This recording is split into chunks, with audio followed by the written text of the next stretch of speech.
মুরিবিয়ান এলাম, সকলের প্রতি শ্রদ্ধা জ্ঞাপন করে আমি দুটি কথা বলবো। আদওয়া ইসলামিক সোসাইটি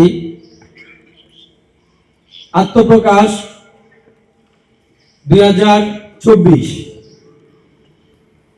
আসলে এরকম একটি অনুষ্ঠানে নিজেকে উপস্থিত রেখে আমি নিজেকে অনেক প্রাউড ফিল করি।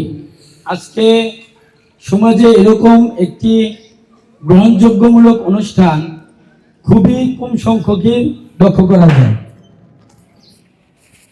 আজকের তরুণ সমাজের যে অবস্থান, সে অবস্থান থেকে আদওয়া ইসলামিক সোসাইটি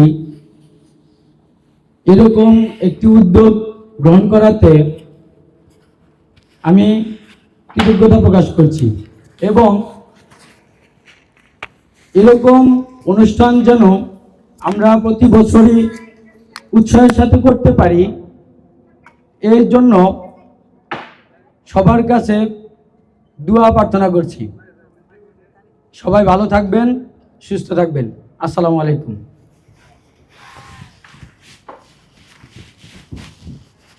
शुक्रान जनाब महमूद हसन के